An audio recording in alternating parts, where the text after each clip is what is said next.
Welcome to CSIS Online. The way we bring you events is changing, but we'll still present live analysis and award-winning digital media from our Dracopolis Ideas Lab. All on your time, live or on demand. This is CSIS Online. Well, welcome everybody to a really special event. We're all here to take part in the signing of a Memorandum of Understanding establishing a cross-border partnership between the National Association of State Energy Officials, or NASIO, in the United States, and the Association of Renewable Energy Agencies of States, Areas in India. My name is Sandy Fazeli, and I serve as the Managing Director of Policy at NASIO, and I'll be one of the MCs of today's meetings. Before turning the floor over to my co-host, I'm so delighted to welcome several honorable guests who are witnessing the signing today. U.S. Secretary of Energy Granholm, Minister Kuba, the Indian Minister of State for New and Renewable Energy and for Chemicals and Fertilizers, Secretary Chaturvedi, Head of the Indian Ministry for New and Renewable Energy.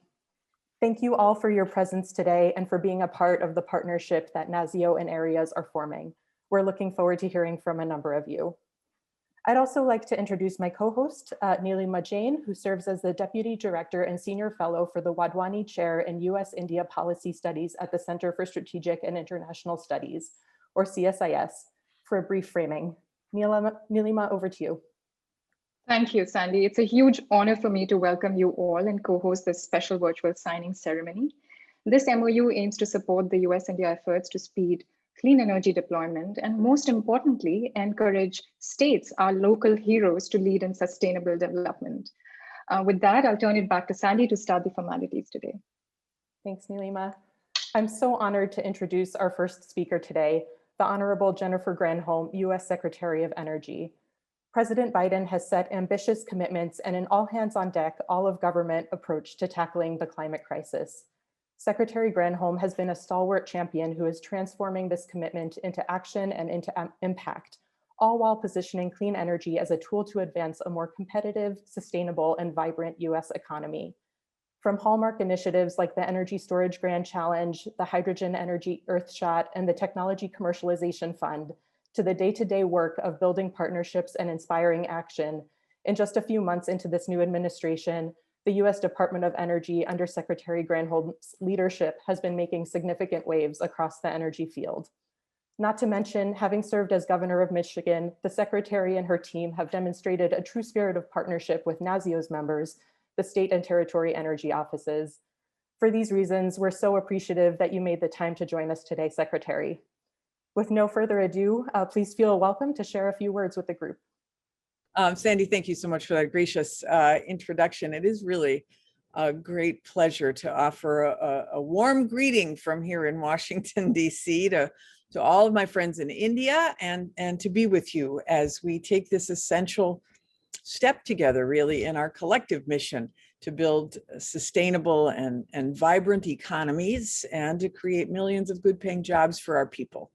So let me start by congratulating Minister Kuba on your recent appointment as Minister of State for New and Renewable Energy, Chemicals and Fertilizers. India is making an extraordinary effort to expand renewable capacity and to significantly lower the costs of solar and wind power and to drive emerging technologies like hydrogen forward. And I know that the ministries you are now overseeing will play a big part in all of that. So congratulations. And with you alongside Cabinet Minister Singh and Secretary Chaturvedi, I think that India's clean energy future is in really capable hands. And I'm eager to work with all of you as we seek to advance progress on our common clean energy goals under the US-India Strategic Clean Energy Partnership. The international community faces a tremendous challenge in the climate crisis, obviously, and it's one we can't overcome without India wielding its great influence. All of us at the Department of Energy and across the Biden administration are really heartened to know that the government of India has such tremendous clean energy ambition. It is really a moment that requires action. And it requires action at every level of government. As was noted, I mean, policies really come to life at the local level, from EV charging stations to wind farms.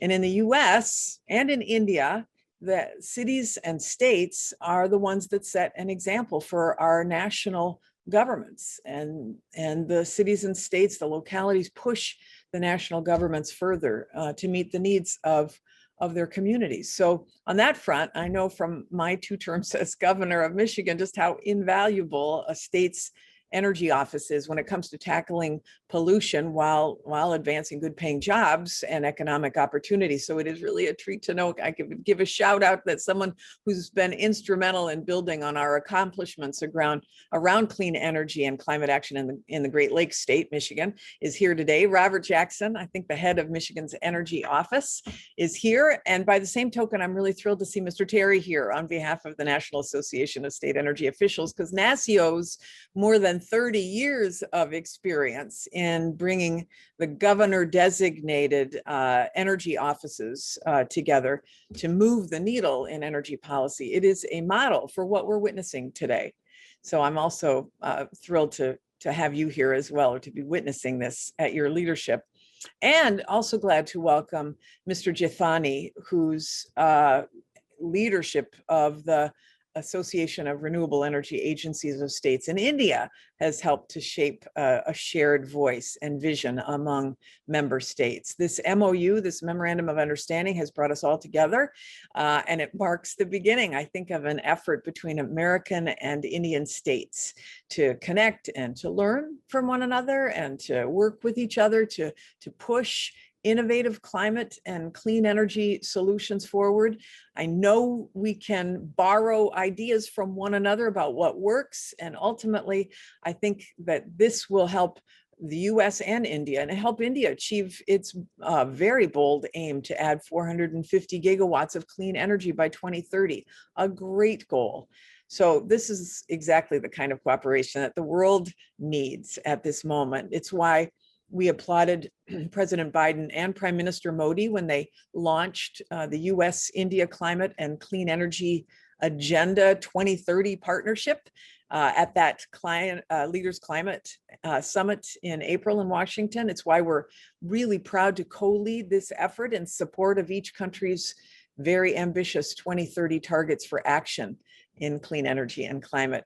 This partnership has our full support, and we believe it's going to be more pivotal to advancing President Biden's goal of accelerating innovation to attack and to tackle the climate crisis, all the while creating new and good-paying jobs. Because the simple fact is, nobody can solve this problem alone.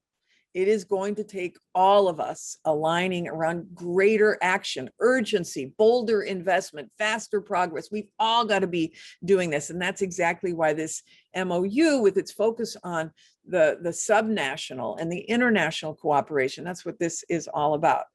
Of course, we all know that it took many years of study and analysis and partnership building and trust building to arrive here at this moment. So I want to recognize the work of the Center for Strategic and International Studies, particularly the Wadhwani Chair in US-India Policy Studies, along with the SED Fund, the US Department of State, and so many other partners. Their commitment to really fostering that state-to-state dialogue and series of dialogues, and identifying these cross-cutting clean energy challenges and opportunities in our 2 countries, all that work laid this great foundation for today's action and for action into the future. So we're very grateful to CSIS for catalyzing the partnerships and commitments that are necessary to recruit state action in the fight against climate change. So thank you once again to Minister Kuba and Secretary Chaturvedi and Mr. Jethani and Mr. Terry for the invitation to be part of this MOU signing. So let's get on with the show. Thank you, Madam Secretary, for your eloquent remarks and your continued leadership. We also have Principal Deputy Assistant Secretary Andrew Light with us, who has been a huge support in bringing this crucial initiative together. So thank you. Secretary Light.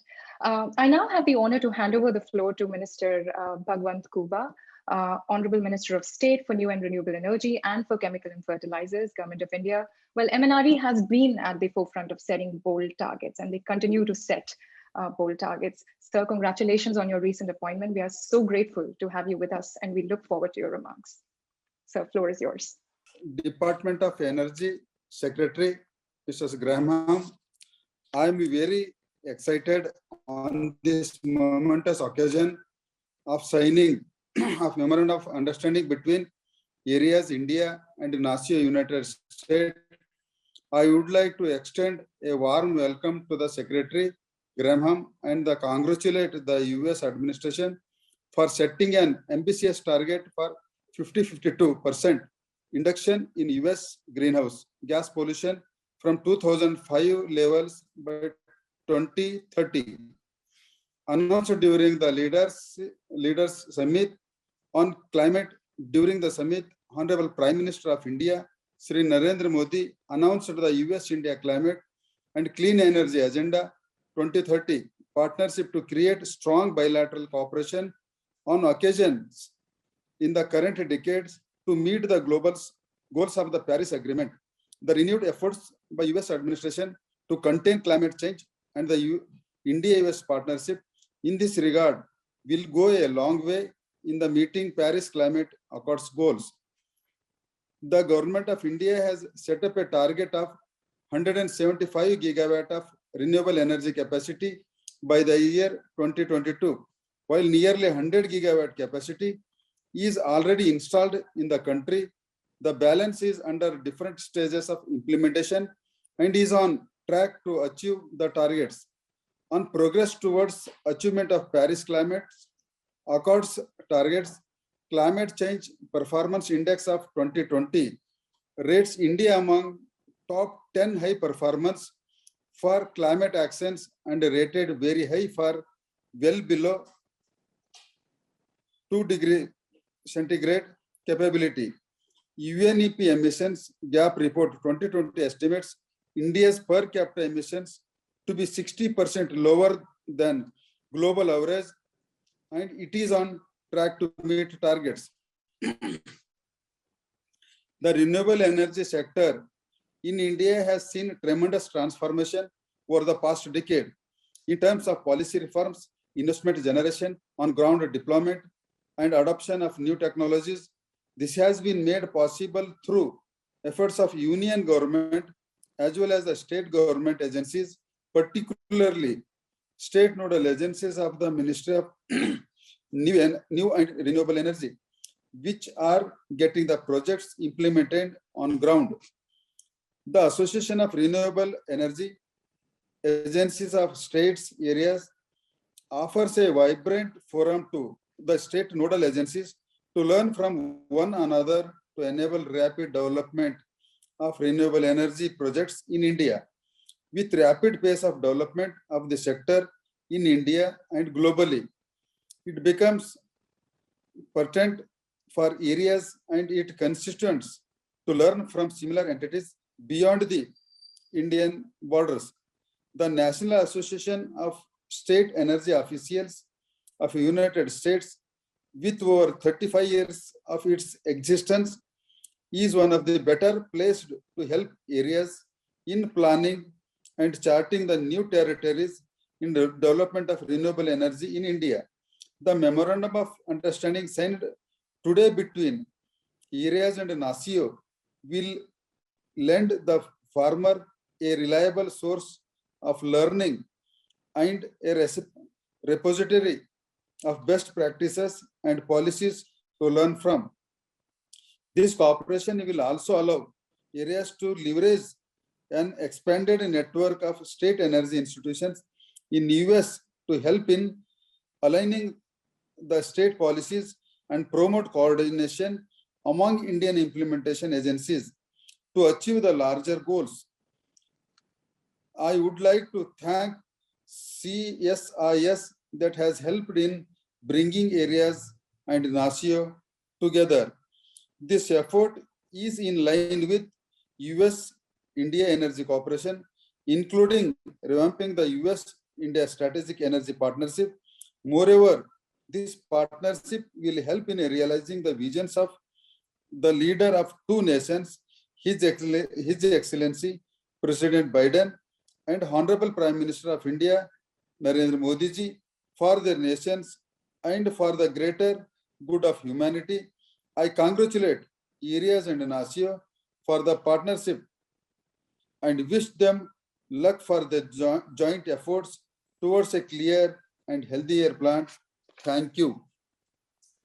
Thank you, Minister Kuba, for your remarks. We would now like to invite Mr. David Terry, Executive Director, NASIO, and Mr. Jeevan Kumar Jethani, Executive Director, Areas, to sign the copy of the MOU for this collaboration. Thank you, Mr. Jethani. And then we'd also like to take a full group photo, if everybody is okay with it. Thank you. Thank you for allowing us to commemorate this special occasion. I would now like to turn the floor to Mr. Indu Shekhar Chaturvedi, Secretary, Ministry of New and Renewable Energy, for his remarks. It's indeed a pleasure for me to be participating in this event.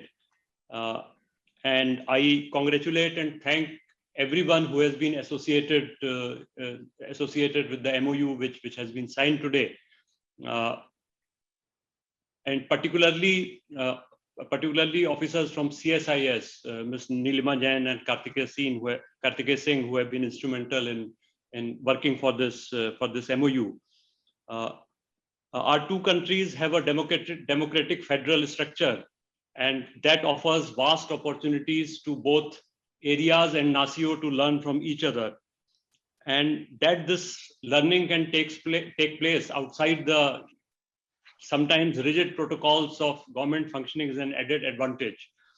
So we do hope that, and for us, coordinating with the states and coordination among the states is critical to achieving our targets. So we do hope to learn from NASIO in this regard, and we also hope that NASIO will have something to learn from us. And that's all I wish to say. Thank you very much again. I'd like to next turn it over to Rick Rosso, who has been a true ally for NASIO and for many of the Indian state nodal agencies over at CSIS. He's been part of this project for many years, and we're so grateful to your partnership, Rick. So I'd like to invite you to share a few words, and we'll move on. It sounds great. Well, I took over the India program here at CSIS 7 years ago, and I would say in thinking about making the transition out of the private sector and over to a think tank, which is a bit of an atypical shift, part of what attracted me was the fact that knowing in India through my 2 decades of commercial experience in India, there's so much focus on what's happening in New Delhi, but at the end of the day, anything interesting that's commercial and policy oriented needs a strong state's backstop to it. So we began by doing some relatively small things. We track Indian state regulatory changes through a weekly update. Some of you probably get that. We do a quarterly session with kind of like a private meeting of US groups that engage states, so they can have conversations about who's doing what in healthcare and energy cooperation, things like that. And that's when the US government had came to me about 6 years ago and floated the idea about really trying to boost India's renewable energy agenda by figuring out individual strategies to engage Indian states and help states meet the objectives that the central government had set out on renewable energy. And of course, it's not simply about putting new electrons in the air, but also operational efficiency of discoms and things like that. Now, I've had a little bit of experience in energy, but I certainly needed a set of hands that was far, far deeper than I am, and a true climate warrior. And it was great that as we got funded to do this work, Dr. Kartikeya Singh, he and I had a great conversation, and it was clear that he was the exact right person to help get this initiative off the ground and help drive it. Let our states work here at CSIS for a number of years, focused on energy, but also building out projects on healthcare and other areas where there's a lot of interrelationships.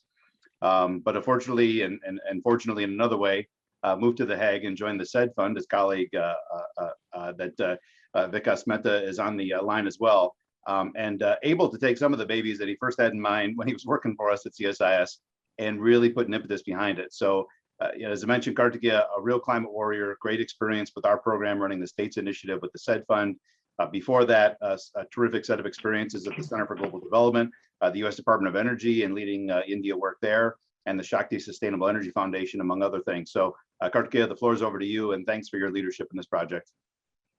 Thanks, Rick. And thanks for providing me with the training wheels on how to translate the political economy of Indian states. I think I didn't fully appreciate and understand, even during my PhD fieldwork, which was in off-grid solar in India, and even my time at DOE, as you alluded to, and I'm glad to see former colleagues from DOE here, didn't understand the important role that states play. And as Rick said, CSIS and the opportunity to provide a platform to connect US and Indian states was really an opportunity to understand that more fully.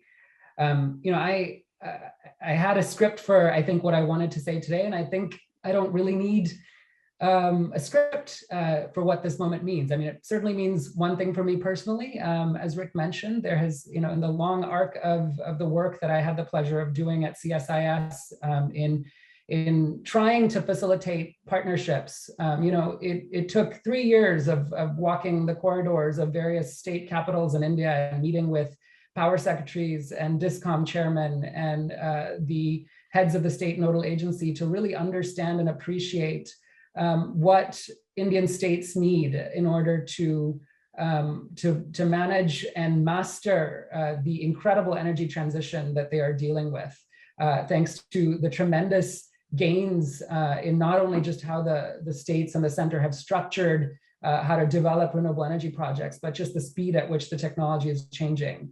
And again, I thank Mr. Jaitani for answering a straight email about what is this thing called areas and what is it doing today and how can we engage with it. And it's true that at that time, maybe it had gone a little bit silent, but it took another call that was randomly answered by Sandy Fazeli at Nasio to kind of put the 2 and 2 together and understand that ultimately, states are the innovations of laboratory that where these experiments take place and that are responsible for implementing the incredible, bold, and beautiful visions that central governments lay out, and that in order to really bring true meaning to a strategic energy partnership, states need to be or have a forum to engage at the table. And I'm pleased to see that that this can happen now after starting this conversation so many years ago.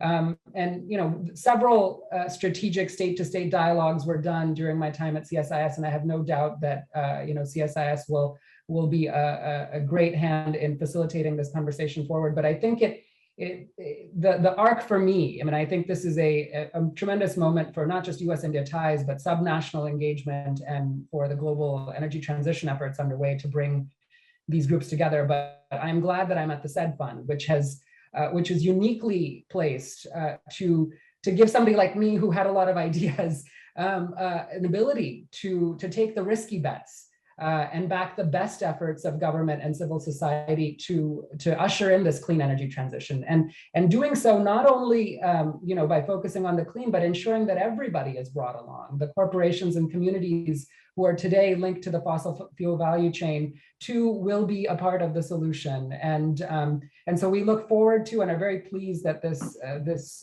agreement has been signed, and then the work that unfolds through this new platform and collaboration. So thank you for that. Well, thank you, Kartikeya, for your foresight, and Vikas for SED Fund's continued support. I can see that David Terry's video and audio is possibly working now. David, so sorry for all the technical glitches at your end, but if you could please take the floor and offer your remarks. I do want to thank everyone again for being here today, particularly Minister Kuba and Secretary Granholm, the leadership that they have both shown, and Secretary Granholm's short time at the Department of Energy and the acceleration and deployment activities, a word she often stresses from her experience in the clean energy arena and policy and making things happen at the state, national, and international level, and the passion she's brought to that work with her leadership team. I also wanted to just note again a thank you to Assistant Secretary Light and Bob Dixon and Elena Thomas-Kara for their support and help, along with all of the team at the Department of Energy. And I think one of the signs of this for NASIO is we have long been rooted in sharing of best practices across states, regardless of the energy resources, the climate goals, the variety of things that affect each state and region. And oftentimes over the last 3 decades, our members have traveled abroad to partner with other subnational governments, states within other international missions to share what they know, and more importantly, to bring back what they've learned, which has been extremely helpful as they've built out things like EV charging networks and solar and wind and so on and so forth. And sharing that knowledge back, I think, is enormous. The other thing I think that's important to share from a state energy office perspective is the value of working together across states and having that coordination with state, federal, and local governments. And I think that's a key message here as well in the partnership with areas that we look forward to. I also wanted to note that Secretary Chaturvedi and Mr. Jaitani, excuse me, their leadership in this work and willingness to partner with us is greatly appreciated by our NASIO executive leadership, board of directors, and 56 governor designated energy directors in their offices across the US. I also did want to note that Rick Russo and Lima and Fini, also Cartier said that all made this happen. I know we've said a few thank yous already, but it's important to note this. This has been a long time coming, and it's really their vision and Sandy's vision that has made this happen, and we appreciate it. Lastly, I just wanted to say a couple of words about our energy office directors across the country, especially certainly Michigan, California, Colorado, Utah, Mississippi, Massachusetts, all of whom have participated in India-US exchange activities and are committed to helping move these dialogues forward and learn from one another.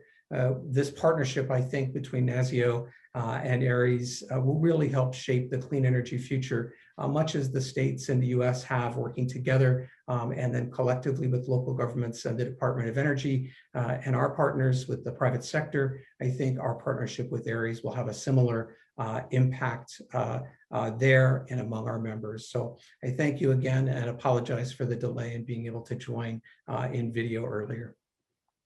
Thank you so much, Terry, for your remarks. And well, it will be remiss of us if we do not take that one final screenshot of David and Mr. Jaitani, a spotlight on, yes, great.